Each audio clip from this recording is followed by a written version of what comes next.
Even before the Trinity test of July 1945, components of the only two nuclear weapons ever used in combat were delivered to Tinian Island in the Pacific. Under the Manhattan District's Project A, the 509th Composite Group of the Army Air Corps had been trained to make unique bomb runs. One bomb, drop it and get out of there. B-29s were adapted to carry and release the unwieldy weapons. A division of Marines embarked from San Diego on August 5th. They were to be part of the 5 million men expected to assault the Japanese mainland beaches. Some of them would be among the expected American casualties, at least 250,000, as many as 1 million. With the success of the Trinity test, perhaps this loss of American lives could be avoided. Scientists, as well as military and political leaders, agonized over the most effective way to use the atom bomb to end the war. Would it be too risky to drop a demonstration bomb over a deserted area? It might fail. Japan would be even less likely to surrender. Ultimately, President Truman made the historical decision. The bomb dropped on Hiroshima August 6th had never been tested. It gained its critical mass by driving two pieces of nuclear material together. Its name, Little Boy. In spite of its unprecedented destructive effects, the Japanese military machine chose to believe it was a fluke. The Navy and Air Force informed the Japanese populace of the Hiroshima bombing through leaflets, newspapers, and radio broadcasts in Japanese. The people were told to urge their leaders to surrender. 3 days after Hiroshima, a plutonium bomb called Fat Man was dropped on Nagasaki. Like the Trinity device, it achieved its criticality by detonating explosives surrounding a nucleus sphere to implode. The Japanese surrendered on September 2nd, 1945, in a ceremony aboard the battleship Missouri. World War II was finally ended by the only two nuclear weapons ever to be used against an enemy. Physicist, philosopher, yachtsman, linguist. Some called him arrogant, but were forced to admit that he was also gentle.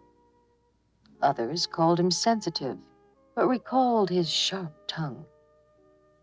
None have denied that it was this man, this unique intellect, who served as the catalyst among the world's finest scientists, the unifying and driving force which united them to produce the first nuclear weapon on Earth. Robert Oppenheimer was born in New York City, April 22, 1904. His father, Julius, was a German immigrant grown wealthy in the textile business. His mother, Ella, was a painter of some distinction who had a melancholy disposition. Young Robert was a perfectionist with an insatiable appetite for knowledge. At age 12, he delivered a scientific paper on the subject of mineralogy. He became very ill as a young man and was sent to the Southwest to recuperate. Robert and a friend spent a great deal of time horseback riding in the mountains of Colorado and New Mexico. His health improved. He entered Harvard in 1925, where he completed the normal 4-year curriculum in 3, graduating first in his class. In 1927, he completed his doctorate in physics at the University of Göttingen in Germany. By the age of 25, his academic achievements had earned him teaching offers from universities both in the United States and Europe. He eventually accepted a dual professorship at the California Institute of Technology and at the University of California at Berkeley, where he established the first major American school for theoretical physics. The summer before he took these posts, doctors found that Robert had tuberculosis. Again, health problems drove young Robert to the desolate Southwest, this time in the company of his brother, Frank. It was during this trip that he first saw the peaceful little cabin in the Pecos Mountains of New Mexico that became his quiet retreat for many years. It was in August of 1939, at a garden party in Pasadena, California, that Robert Oppenheimer first met Catherine Harrison. Just over a year later, they were married. Their children, Peter and Catherine, were born within the next few years. Prior to meeting Kitty, Oppenheimer had been involved with a woman who was active in the Communist Party. He had provided financial support for some of the party's activities because they appeared to be aiding Jewish friends and relatives caught in Nazi tyranny. Robert Oppenheimer never became a member of the party, but the membership of some of his relatives was to cause him much grief in later years.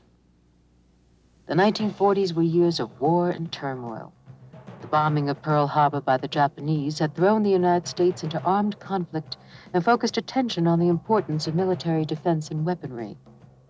Within the United States intelligence community, it was feared that Germany was already involved in the development of an atomic bomb. It was vital that the U.S. win any such race with Germany.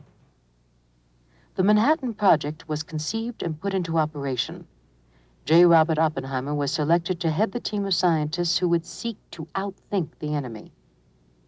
A laboratory was needed, a place where people and equipment might be brought together for the concentrated exchange of information and ideas.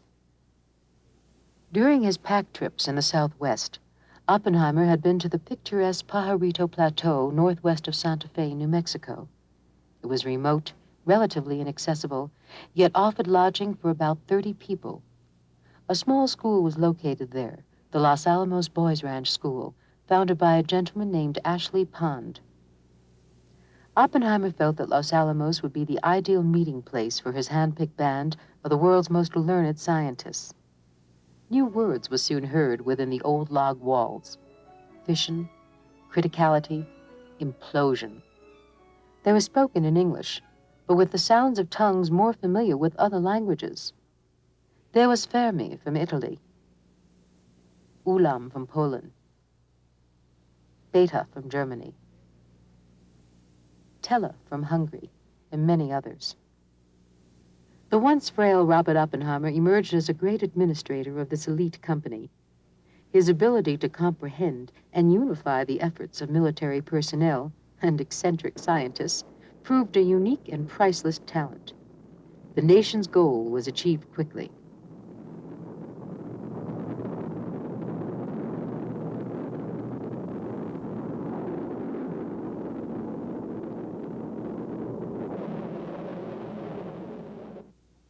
With the task complete and the war over, Oppenheimer left Los Alamos to resume his teaching post at Berkeley.